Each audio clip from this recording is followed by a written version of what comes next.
Back America, an old friend is back. Karl Rove, the architect. You can read all of Karl's many important articles at rove.com. Hello, Karl. How are you? Good morning, sir. I have not talked to you in a long time. This happens in booking. You just forget to call people. I'm glad you're back. Who's going to win the election?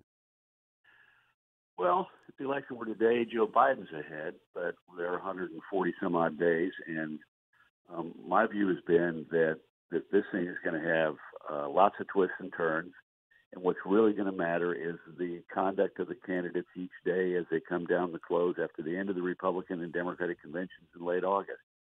But the president's not in a good place today, and his team needs to pay attention to that and try and get him in a better place before the summer gets heated up. I never trust, nor do I attempt to dismiss polls. What do the polls tell you about Pennsylvania, Wisconsin, and Michigan, Karl Rove? Well, they tell us that Michigan's the toughest for the president to hold, and Wisconsin's the best one of the three to hold. But the problem is he's got to hold two of the three.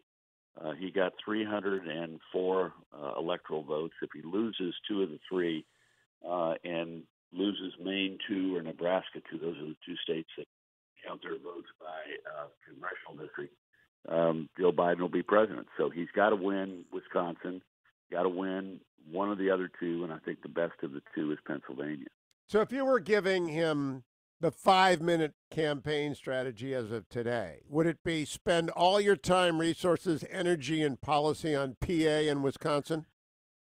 Well, it's not going to be that simple because the Democrats are going to be attempting to, go after Arizona. They've signaled that if they win Pennsylvania, Michigan, and Arizona, he's Biden's president of the United States. They're going to go after Florida because it's perennially close. They're going to have to make a decision about North Carolina. Are they going to go there? They're thinking they want to try and do Georgia, but they may not have the resources. So the problem is you can't just simply say, okay, I'm going to put all my chips on, Wisconsin and Pennsylvania because they're going to have to be playing defense in these other states. Now, the advantage that Trump has is that he's got more resources and he's got a bigger, better digital infrastructure, which will matter a lot. So, he's going to be able to play in all those states. He can play in the three Great Lakes states. He can play in Iowa. He can play in North Carolina. He can play in Florida. He can play in Arizona. But I'm not yet certain that the Biden campaign is going to have the resources to compete in all of those states. I mean, Florida is a $50 to $70 million proposition, and North Carolina is a $35 to $50 million proposition. So those, and we haven't talked about Ohio. Isn't that interesting how little we talk about Ohio this election? My home state has gained its confidence under Michael DeMine. My home state is solid red. Yeah, you had to worry about it in your elections, but we've got that locked up now. Yeah, I think that's right. And so that's why I think we've got a little bit of time here before we start to sort of see things crystallize. Because look, what's interesting to me in the surveys is, yes, Biden is ahead. But if you look inside these surveys, a couple of things. One is, and I share your cautionary notes. That's why I like to look at averages of national polls, and I really am dubious about state polls. National polls, I was looking at this late last week, so we're a few days distant from my last look at this. But for example, the polls that were of adults had the race at over 9 points. The polls of voters were at 6 points. And the couple of ones that were likely voters were less than that. So that's the big problem with national polls. State polls, we don't know about. The quality of these state polls is very different. There was one poll that had a race in Michigan at 12 points, and one that had it at 2, and they came out of the field 2 days distant from each other. Which is it? Is it 2-point race or is it a 12-point race? 12-point race, very big, very tough. If it is a 2-point race, it's within striking distance. But it's going to be really important for the president to do, I think, three things. One is to build deliberately a narrative about who he is. And the easiest block to build there is he's the guy who is most likely. He's the guy who can get the American economy going again. people don't blame him for the bad economic conditions. If they Correct. did, this would be a 25-point deficit. But the interesting thing is if you look in these polls, every single poll I've seen that asks the question of who do you think is better on the economy, or who's better to recover the jobs, or who's better to bring us back economically, it's Trump. And so, they've got to start by saying, okay, how do we want to depict this guy? In 2004, our message was, whether you agree with Bush or not, he's a strong leader. And even people who said, I'm not so certain about the war, but you know what? I'm going to give him my confidence because he looks like he's working hard and doing what he thinks is right. Strong leader. And by contrast, Kerry was the flip-flopper. So they've got to figure out what's the image of how do people see Trump? They see Trump as a disruptor. Fine. Turn it into a big advantage. He's the guy who's shaken up Washington. He's the guy who's shaken up the world to the advantage of the United States. So the second thing they got to do is they got to contrast with Biden, because this is going to be not just an election about one guy. It's going to be about two guys. And what are they going to do for the country, and what do they want to do for the country? And thirdly, they got to figure out what is it about Biden's weaknesses, his willingness to tolerate, for example, influence peddling with his son, Hunter, in China. What are the weaknesses in Biden's record that they can go after? And they have to have a plan to hit all three of those areas in a systematic, disciplined, organized way between now and November. Now, Karl, I can get to this micro level with you and make it, and you'll understand. In Trumbull County, my home county, which did not vote for a Republican from 1972 until it voted for Donald Trump, that is on the border of Pennsylvania. And those people, my people, live across the border. They're Steelers fans, unfortunately, on the other side. But I view it as a bottle of red ink that is spilled and is moving east. I think all of Western Pennsylvania is Trump country, and getting more so for the same dynamics, which we don't have to explain here. Is that happening in the middle of Pennsylvania and in the eastern part of Pennsylvania, or is that a Steel Valley coal country thing?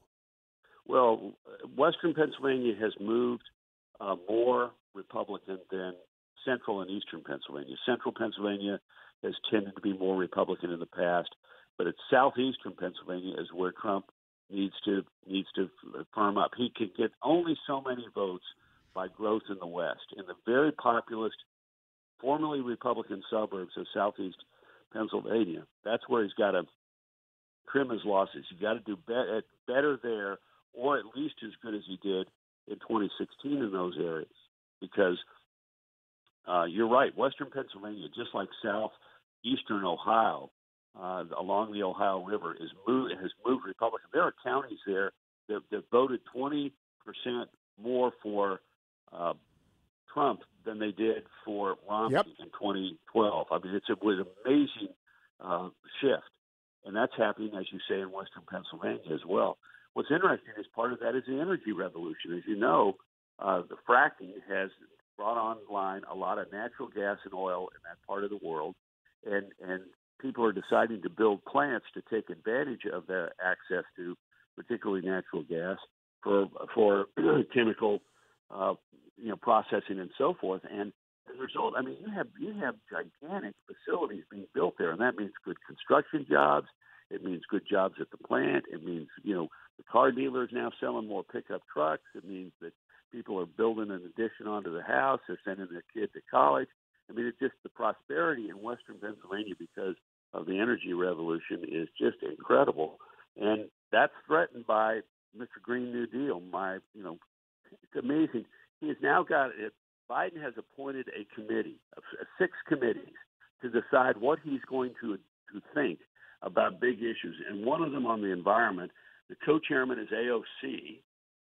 3 of the members of the committee are appointed by Sanders, 5 appointed by Biden, co-chairman of each appointed by Biden and Sanders. So AOC is the co-chairman of Biden's climate committee. And then he's also got a guy on the committee, the head of the Sunrise Movement, who is in favor of an immediate ban on fracking, an immediate end to any energy infrastructure. You're building a chemical plant, a pipeline, you name it. There's an immediate ban on construction right now. That you have to. They want to put in place a 10-year plan to end all oil and gas development and phase out natural gas and gasoline within 10 years, and a bunch of other nutty stuff, and an end to America's exports of oil and gas. We're the world's largest energy producer, and we are exporting natural gas that we don't need to use here to help fuel power plants abroad. And this guy wants to stop it immediately. That's the kind of people that Biden is surrounding himself with. We've gotten a hint of what his administration would look like. I think they've got to sell that. I very quickly want to ask you about the impact, if any. Attorney General Barr was on your network saying he's very disturbed by what he's seen. Both Andy McCarthy and I believe that means indictments are coming in the plot to interfere with the peaceful transition of power. Will that have any impact, if they are forthcoming, Karl Rove, on the election? Well, it will have some, but mainly it will be to energize the Trump supporters. I've been following what it's like you. I'm a huge fan of Andrew McCarthy. He is really smart, and he studied this deeply and it gives thoughtful opinions about it. He's not driven by conspiracy. The latest conspiracy thing. You can trust him. So I agree. There's something, and just simply, I read. You're a lawyer. I'm not, but I read that 20-page filing by the federal government in the Flynn case, and I was taken aback by what this great institution of the FBI had been perverted by a few people at the top, led by Comey, including Peter Strzok and others, and shocking. This is not what our preeminent law enforcement agency should be engaged in, nor what should our government, the Department of Justice, be engaged in. So, bad things are happening, but at the end of the day, that matters a great deal to call it the base for Donald Trump.